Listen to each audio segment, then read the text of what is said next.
Hər vaxtınız xeyir olsun uşaqlar. Ümid edirəm ki, işləriniz, səhhətiniz qaydasındadır. İmtahan vaxtlarımız yaxınlaşdıqca mən istəyirəm daha çox sınağa üstünlük verim. Və bu DİM OTK-nın 20-lik sınağından 11-ci sinif üçün olan birinci ümumi sınağın izahını edəcəm bugün sizə. Burada listening, reading bölməsini açığı toxunmayacağım uşaqlar bu videoda. Əgər istəsəniz yenə deyirəm, qeyd edə bilərsiniz rəylərdə, mən sizə geri dönüş edəcəm.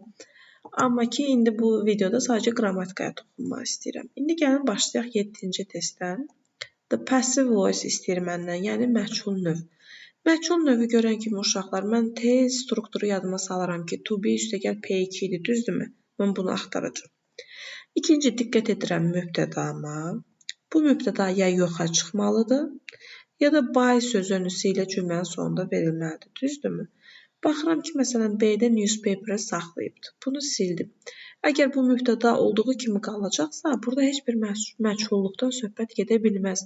Yəni, mənim işi icra edənim bilinməməlidir, düzdürmü? İkinci, baxıram xəbərə. Xəbər hansı zamandadır? İndiki zamandadır, düzdürmü? Və məlumdan məchula dəyişərkən mənim zamanım dəyişməməlidir. Ona görə A variantını silirəm, keçmişdə idi. Y variantını silirəm, bitmişdə idi. 2 variantım qaldı. Daha sonra baxıram mən tamamlığa. Burada mənim 2 tamamlığım var. Hər ikisi keçib mənim mübtədam ola bilər. Burasında bir problem yoxdur. Zamanda da bir problem yoxdur. Problem bilirsiniz nədir? By sözünüsündən sonra verilən cümlə üzvündən. By sözünüsündən sonra verilən cümlə üzvü məlum növdəki mübtəda olmalıdır. Daha mən məlumun tamamlığını gətirib yenidən məchula tamamlıq olaraq verə bilmərəm. Ona görə D variantı da səhvdir. C variantı mənim düzgün cavabım olacaq.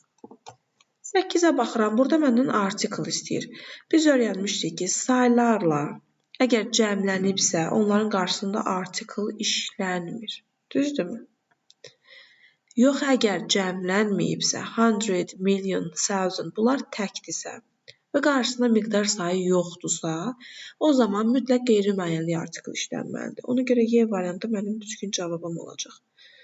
9-cu testdə məndən derivative nouns, yəni düzəltmə isimləri istəyir.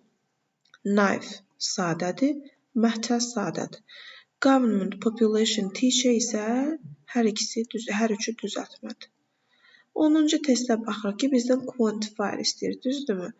Quantifier seçərkən uşaqlar ismimizə diqqət edirik. İsim sayılıb, daha doğrusu sayılandımı, sayıla bilməyəndimi buna diqqət etməliyik, düzdürmü? Vegetables sayıla bilir. Baxın, too little, too much hər ikisi sayılmayanlarla işlənir deyə onları sildim. İndi burada 3 variantım qaldı. Too many okeydir, plenty of okeydir. A lot isə zərfdir. Onun quantifier olması üçün burada of sözünüsü olmalıydı. O da yoxdur deyə biri silirəm. Düzgün cavabım 2, 4 oldu. Ümumiyyətlə, quantifier seçəndə uşaqlar, ismin sayılıb sayıla bilməyən olduğu yadınıza düşmürsə, tərcüməsini bilmirsinizsə, baxın ismin cəmlənib cəmlənməməyinə. Yəni, burada S şəkilçisi olmasaydı, mən biləcəkdim ki, bu sayıla bilməyəndir. Çünki sayıla bilən ismin qarşısına quantifier verən kimi avtomatik onu cəmləməliyəm. Çünki o birdən çoxdur. İndi keçək növbəti testimizə 11-ə. Bizdən definition veribdir. Sözün özünü istəyir. To meet or find somebody, something by chance.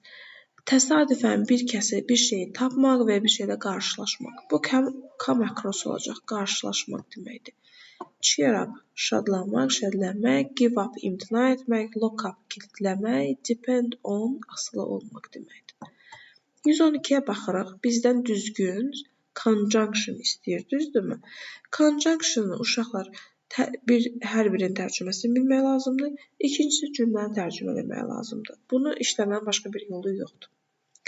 They fought bravely, they won the war.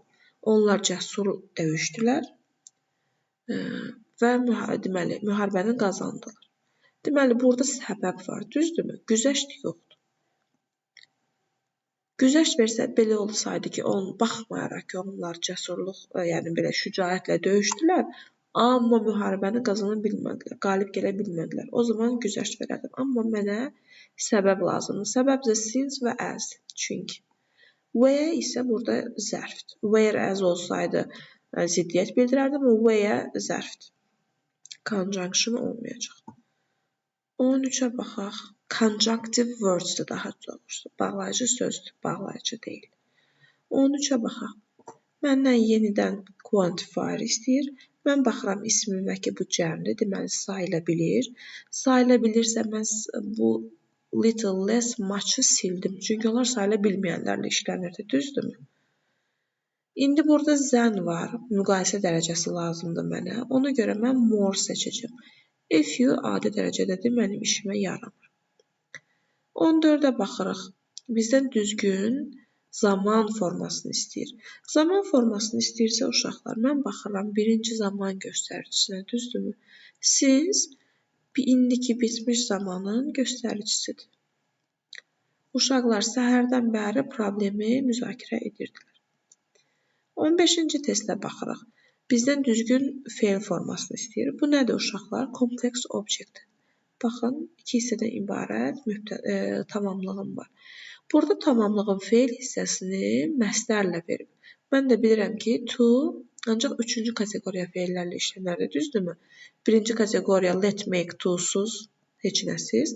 İkinci kateqoriya hissi qavrayış bildirən 6 fe'l var idi ki, onlardan biridən notice'dir. Onlar ya to-suz ya ing ilə işlənməlidir. Yerdə qalan bütün fe'llər də 3-cü kateqoriyaya aiddir və to ilə olan fe'l tələb edir. Ona görə 2 və 4 olacaq. 16-cı testə baxırıq. Complete the sentence. Cümlə tamamlama istəyir. Cümlə tamamlamada uşaqlar bizə baş cümləni verir. Budaq cümləni tapmağı tələb edir. Burada diqqət etmemiz gerəkən bir neçə məqam var. Birincisi, əgər baş cümləm keçmiş zamandadırsa, mənim budaq cümləm indiki zamanda ola bilməz. Keçmiş zamanların birində olmalıdır. Bu birinci qayda. İkinci qayda, əgər burada ask, want to know, wondered kimi fe'llər varsa, mən zəti işlədə bilmərəm. Bu ikinci qayda. Üçüncü qayda nə idi? When, what time ilə indiki bitmiş işlənə bilməzdi. Bu üçüncü qayda. Əslində, ən önəmli qaydanın birinci deməlim. Nə olur olsun. Baş cümlə hansı formada olur olsun. Buradakı bağlayıcım nə olmuş olur olsun. Mənim budaq cümləm mütləq nəqli formada olmalıdır.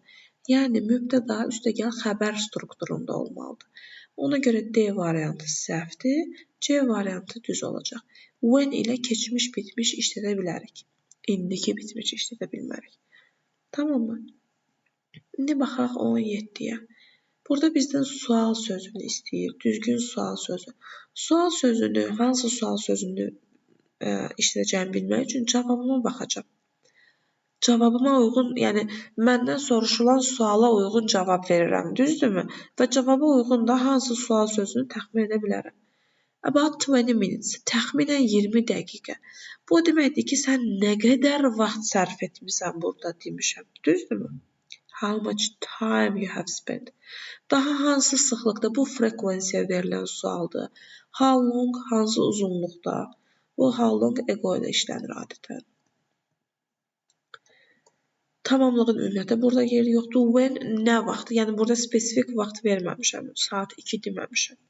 Vaxtın uzunluğunu verdiyim üçün how much uyğun gələcək. 18-ə baxırıq. Bizdən proposition istəyir. Qarabağ müharibəsində bizim qəhrəman əsgərlərimiz şücaətlə döyüşdülər erməni silahlı qüvvələrinə qarşı.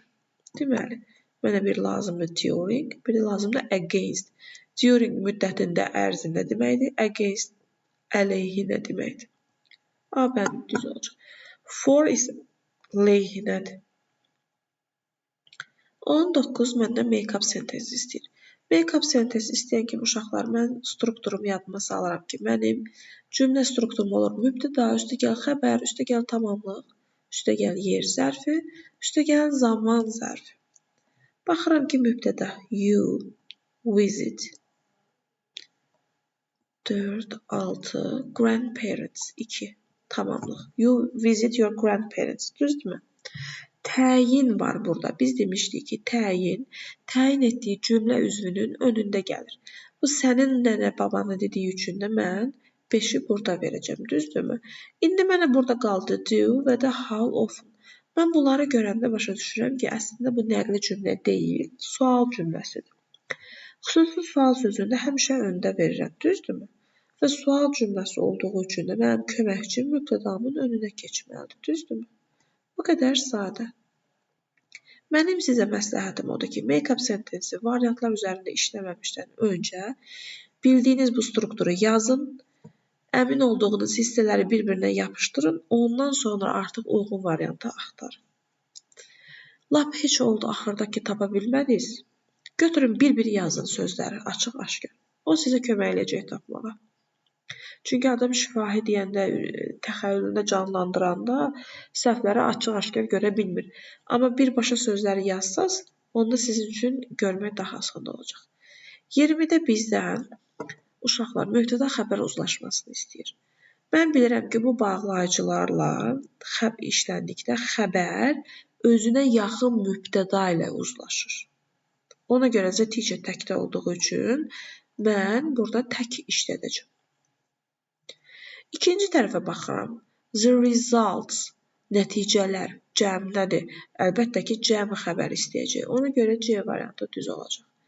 21-ə baxıram ki, burada nə istəyir məndən?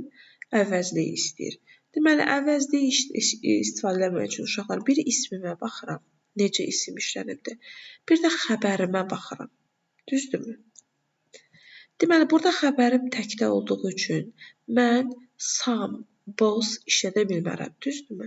Digərlərinin hər ikisi ola bilər. İndi ikinci boşluğunda ismi buradadır impacts, təsirlər. Cəmdə olduğu üçün mən every də işlədə bilmərəm. Ümumiyyətlə, törəmə isimlə işlənmir. A variantı düzgün olacaq. Hər texnologiyanın həm müsbət, həm də mənfi təsirləri var. 22-də məndən düzgün cavabı istəyir. Deməli, bu qısa cavabları seçərkən uşaqlar, biz birinci baxırıq ki, cümlə təsdiqdədirmi, inkardadır. İkinci bir də xəbərimizə baxırıq ki, hansı zamandadır, onu aydınlaşdıraq. İndi mən burada cümlənin təsdiqdə olduğu üçün mən inkar variantları siləcəm. Əslində, bu da ziddiyyət, but verdiyi üçün ziddiyyət ola bilər. Ona görə bu qalsın. Zamanım keçmiş zamandadır, spent keçmişdir, düzdürmü? Ona görə biri də siləcəm. 3, 4, 5 mənim düzgün cavabım olacaq. Bu qədər uşaqlar. Mən qaydanı izah etdim. Reading, listening istəsəniz, rəylərdə qeyd edə bilərsiniz. Başqa bir sınaq, başqa bir test istəsəniz yenə qeyd edə bilərsiniz. Ümid edirəm ki, sizin üçün faydalı olar. Təşəkkür edirəm.